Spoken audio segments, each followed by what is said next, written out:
Une salle d'audience en chantier, l'affaire d'Outreau avec ses 17 accusés et ses 15 victimes a donc nécessité des transformations dans la salle des assises. Le tribunal de Saint-Omer refait son parquet. À droite de la cour, un nouveau box des accusés.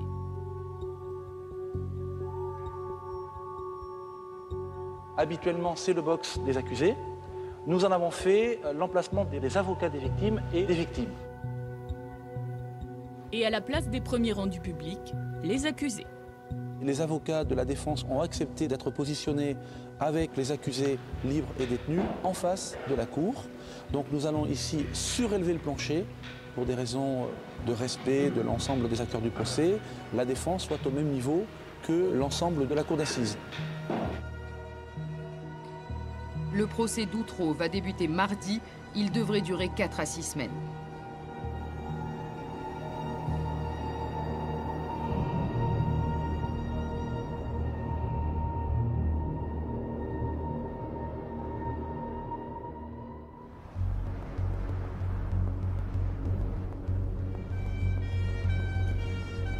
C'est le procès de l'horreur, le procès de l'indicible qui s'est ouvert ce matin devant la cour d'assises de Saint-Omer.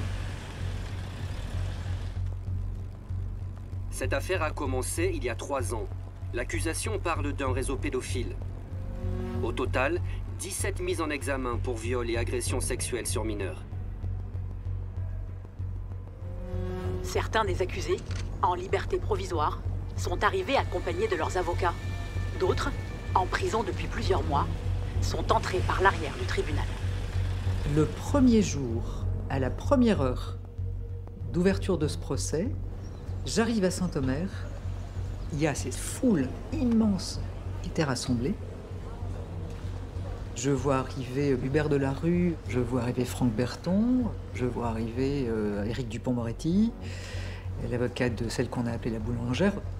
Et je souris intérieurement, je glousse en me disant « Bah, ça va être un truc de dingue ».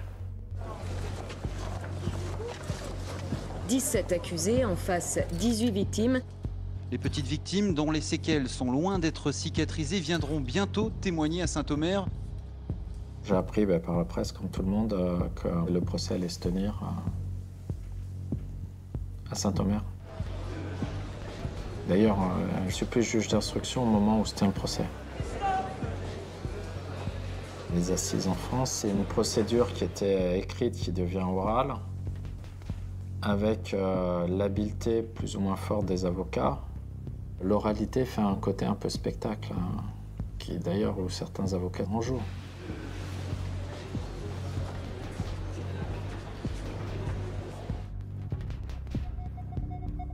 Je m'appelle Éric Dupond-Moretti, j'ai été avocat durant 36 ans. J'ai été l'avocat de Roselyne Godard, plus communément appelée dans cette affaire la boulangère. Et puis je suis actuellement garde des Sceaux, ministre de la Justice. Dupond-Moretti, à l'époque, il avait déjà très grande réputation. On l'appelait quand même acquittateur, déjà à l'époque. C'est quand même quelqu'un qui était réputé pour être un excellent plaideur. Ah, c'est un grand bonhomme, physiquement, c'est une baraque, avec une voix qui porte, comme ça. Comment vous vous sentez aujourd'hui? Ouais, aujourd'hui c'est le jour où l'on ouvre le dossier. C'est un procès qui est difficile parce qu'il ne reste pas grand-chose de la présomption d'innocence, parce qu'il y a beaucoup de monde, parce que les risques d'amalgame sont là. Ils sont remontés comme des pendules. Je sens bien qu'ils vont en découdre. Ils ont déjà les manches relevées.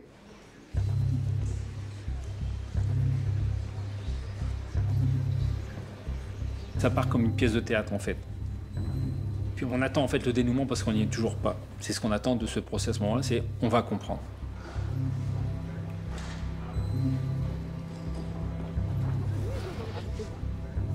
L'audience est ouverte, vous pouvez vous asseoir.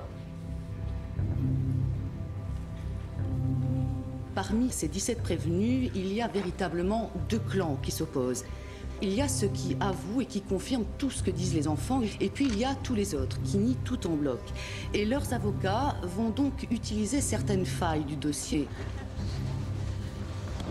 Moi, je pense que la justice est un combat. C'est un combat parce que rien n'est jamais gagné, rien n'est jamais acquis. Et puis surtout, la justice, c'est un jeu dangereux. Visiblement, les avocats de la défense avaient préparé ce dossier de manière remarquable. Quant à nous, avocats de la partie civile, on va essayer, c'est vrai, de sacraliser la parole de l'enfant. Il me paraissait à l'époque essentiel que cette parole soit non seulement entendue, mais crue. La Cour cet après-midi a procédé à la lecture de l'acte d'accusation, un moment pénible notamment pour les jurés. On a vu leur malaise grandir au fil des 150 pages, décrivant les attouchements, les viols, les sévices. Quand on lit l'ordonnance de mise en accusation, c'est l'horreur absolue. Enfin, je ne peux pas trouver un autre terme que ça, quoi. On se dit, mais comment on a pu en arriver à ces extrémités-là? Comment on a pu faire autant de mal à des enfants en si bas âge? Concernant 2 des accusés, il leur est reproché des actes de torture et de barbarie. Si ma mémoire est bonne, ce sont des faits qui auraient été commis avec des animaux.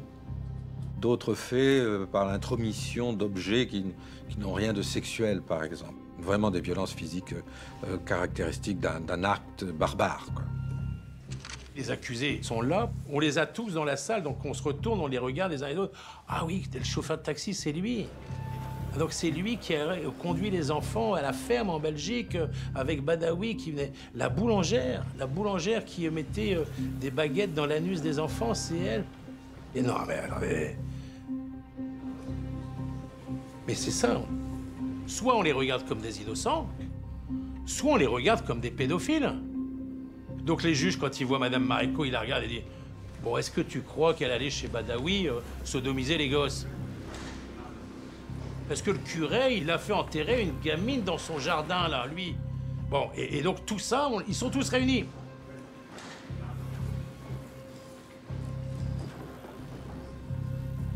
Et puis au milieu trône Badawi.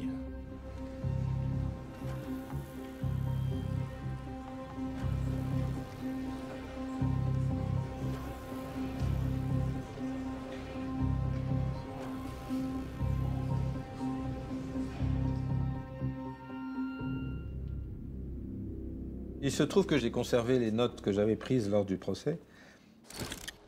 Le premier jour, comme cela se fait dans beaucoup d'affaires, le président Monnier commence par examiner la personnalité des accusés. Quand on examine la personnalité des accusés, chacun à tour de rôle se lève, et là, en gros, il va raconter sa vie, quoi. Thierry Delay et Myriam Badawi ont tous deux un passé assez cabossé. Thierry Delay est alcoolique, Myriam Badawi dépressive. Et là, elle raconte qu'elle a eu une vie cauchemardesque, celle d'un enfant battu, maltraité, violé. Elle a été mariée très jeune, à 14 ans, victime d'agressions sexuelles de la part de son père. Elle subit la prostitution. C'est une femme cabossée qui ne voit pas les limites, en quelque sorte, hein. La vie de Myriam, c'est une vie de chien. C'est pas possible comment elle a survécu à tout ça. Pour autant, ça n'explique pas sa présence là, et d'autant moins les faits qui lui sont reprochés. Parmi les 17 accusés, on sentait bien qu'il y avait des gens qui arrivaient de mondes différents. Il y avait les habitants de la Tour du Renard, et les autres, ceux qu'on a appelés dans le dossier les notables. Et de fait, physiquement en tout cas, on voyait bien une différence entre eux.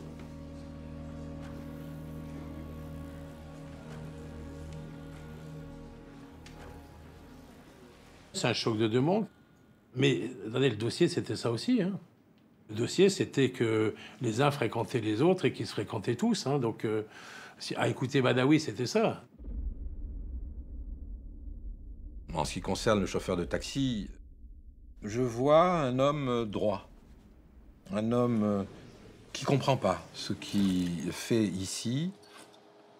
Bon, il est dans le dossier, il répondra, mais peut-être qu'il n'a rien à voir dedans. L'horreur ne se voit pas sur les visages, en fait. Un pédophile, il ressemble à chacun d'entre nous, en fait. C'est pas la figure du diable ou de la diablesse, en fait. Ce sont des gens normaux. Il n'y a pas de caractérisation possible de l'agresseur sexuel. Et en plus, dans cette affaire, il n'y a pas de cohérence dans ces personnalités les unes avec les autres. L'huissier, il n'a rien à voir là-dedans. Enfin, à mon sens, hein, ça colle pas. Vous avez parlé à la barre aujourd'hui. Oui. Qu'est-ce que vous avez espéré dire ou faire comprendre aux gens?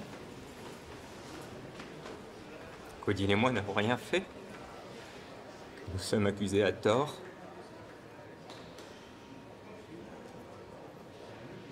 Que je retrouverai mon honneur, que je retrouverai ma famille, et qu'il faut que je reconstruise, que j'ai mis des années à construire. Je suis innocente. Je n'ai jamais fait mal aux enfants, je leur ferai jamais de mal. Les jours passent, mais difficile d'y voir plus clair pour les familles des accusés. Chez les Legrand, l'espoir est encore bien mince. J'espère qu'on me redonne mon père et qu'on me relâche mon petit frère. Mon père qui a travaillé pendant plus de 30 ans et trouvé là comme un malpropre, c'est quand même scandaleux. Moi, je veux qu'on me rende mon père. Moi, on me l'a pris mon père. Le jour qu'on m'a pris mon père, on m'a pris moi en même temps parce que j'étais toujours avec mon père. Tout le temps. Et c'est ce qui me fait plus mal. J'aurais préféré qu'on me prenne moi, qu'on me prenne mon père. J'aurais préféré être à sa place aujourd'hui. Je m'aperçois qu'il y a un gros problème de casting. Je m'aperçois que celle qui a distribué les rôles, Madame Badawi, les a soit mal distribués, ou soit n'aurait pas dû les distribuer comme ça. Alors Myriam Badawi est une personnalité très complexe, qui éprouve une certaine satisfaction à être entendue. Elle est assez satisfaite d'être au centre de l'attention de tout le monde, y compris des juges. Sa parole est importante dans le procès. C'est elle seule qui tient depuis le départ en disant mais ils sont tous coupables, ils étaient tous là, ils ont tous participé d'une manière ou d'une autre à tout ce qu'on a fait. C'est celle que moi j'ai appelée la reine Myriam. Et quand elle arrivait avec les toutes sirènes hurlantes dans les camions de la police, je disais voilà la reine Myriam qui arrive en son carrosse. C'est-à-dire qu'elle arrivait, elle était au premier rang, son mari était comme ça, les autres étaient, Grenon était comme ça, Delplanque se cachait. Bon, voilà, en majesté, en majesté.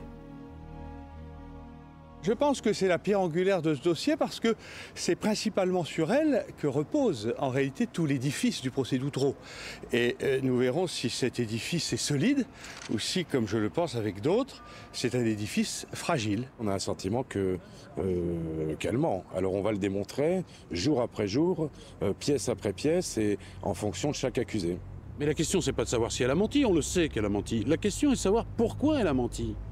Qu'est-ce qui, dans sa tête, justifie les mensonges? Il y avait un déséquilibre très important entre les parties civiles et les avocats de la défense. Ça, c'est une grosse difficulté. C'est-à-dire que si vous avez qu'une partie qui communique, c'est la partie qui nécessairement va l'emporter. Ça, il y a mille façons de s'exprimer. Il y a ceux qui ont de grosses voix, d'autres des voix plus fluettes. Et au fond, c'est pas ça qui compte, c'est ce qui est dit qui compte. Mais c'est sûr que concevoir l'avocat comme un pot de géranium qui serait posé devant son client, c'est pas comme ça que j'ai conçu mon métier. Les avocats de la défense, ils se servent de la presse. Ça leur permet de faire passer des messages. Parce que les messages sont ceux que les jurés vont retrouver le lendemain matin dans le journal qu'ils vont ouvrir.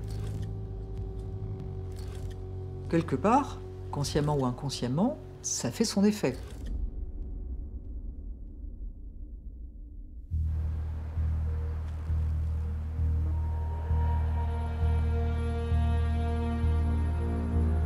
La deuxième semaine du procès d'Outreau qui s'est ouverte ce matin s'annonce pénible.